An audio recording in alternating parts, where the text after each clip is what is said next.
یہ ہم جو جمعہ والے دن جمعہ کی نماز کے بعد درود و سلام پڑھتے ہیں، ہم سے سوال کیا جاتا ہے کیا صحابہ نے بھی اسی طرح درود و سلام پڑھا ہے؟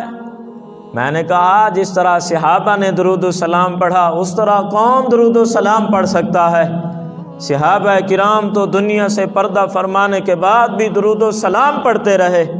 یہ میرے پاس کتاب موجود ہے شفا شریف، قاضی ایاز مالکی رحمۃ اللہ تعالی علیہ نے، اس کی جز اول ہے، صفحہ نمبر 280 ہے، مکتبہ رحمانیہ کی چھپی ہوئی ہے۔ حضرت نعمان بن بشیر حدیث پاک کے راوی ہیں۔ آپ فرماتے ہیں انا زید ابن خارجہ، سنو صحابہ کرام کس طرح درود پڑھتے تھے، صحابہ کرام کا درود سنو، ہمیں تانے نہ دو، ہم تو اسی راستے پر ہیں جس راستے پر رسول اللہ کے صحابہ چل کر گئے ہیں۔ ان زید ابن خارجہ خرج میتا فی بعض ازقۃ المدینہ، حضرت زید بن خارجہ جا رہے تھے مدینہ پاک کی گلیوں میں، یار کے شہر کی گلیاں ہیں، یار کا صحابی ہے، مدینہ کی گلیوں کے اندر ہی آپ کو موت آ گئی، اللہ کے فرشتے آ گئے، کتنی بڑی خوش نصیبی ہے۔ کسی نے کہا تھا نا عاشق کا جنازہ ہے، بڑی دھوم سے نکلے گا، عاشق کا جنازہ ہے، بڑی دھوم سے نکلے گا، محبوب کی گلیوں سے ذرا گھوم کے نکلے گا۔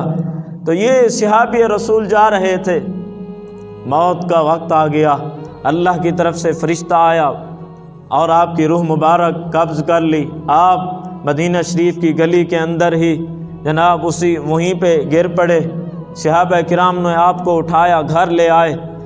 جب مغرب کے بعد عشاء سے پہلے یہ جو درمیانی وقت ہے، جب یہ وقت آیا، وَالنِّسَاءُ يَصْرُخْنَ، سنو صحابہ کا درود۔ حضرت زید بن خارجہ کی میت مبارک سامنے چارپائی پر موجود ہے، عورتیں ایسی باتیں شروع کر دیں جو اللہ اور اللہ کے رسول کی رضا کے خلاف ہیں۔ حولہ، جو آپ کے ارد گرد بیٹھی ہوئی تھیں، یقولو انصتو انصتو، صحابی رسول کو اللہ نے بولنے کی طاقت عطا فرمائی۔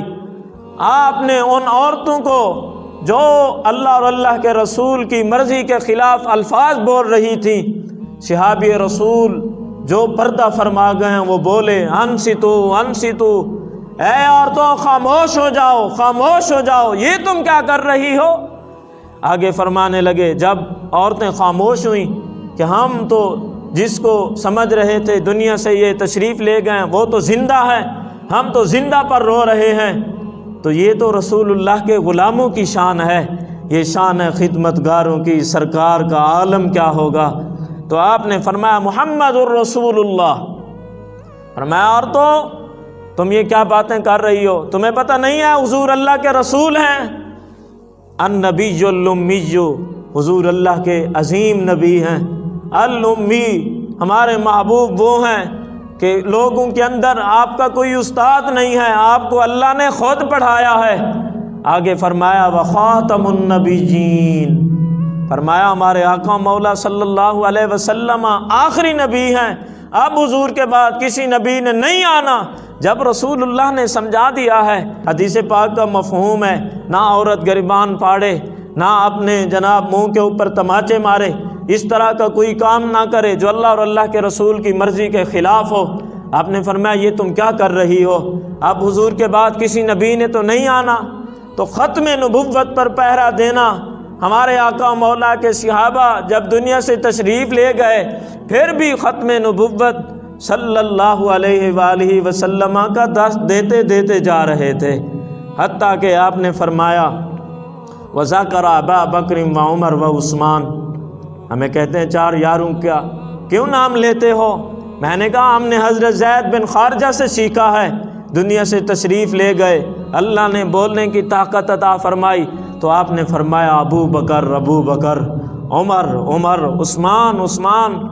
آپ سرکار نے پھر فرمایا السلام علیکہ یا رسول اللہ، السلام علیکہ یا رسول اللہ۔ صحابی رسول دنیا سے جاتے جاتے ہوئے السلام علیکہ یا رسول اللہ پڑھ رہے تھے۔ میں نے کہا ہمارے آقا مولا کے صحابہ تو وہ ہیں دنیا سے تشریف بھی لے جائیں، روح بھی قبض ہو جائے، پھر بھی وہ رسول اللہ صلی اللہ علیہ وسلم پر سلام پڑھتے ہوئے اپنی قبروں کے اندر جا رہے ہیں۔ اس لیے کسی نے کہا تھا میں وہ سنی ہوں جمیل قادری مرنے کے بعد، میں وہ سنی ہوں جمیل قادری مرنے کے بعد، میرا لاشا بھی کہے گا، میرا لاشا بھی کہے گا الصلاۃ و السلام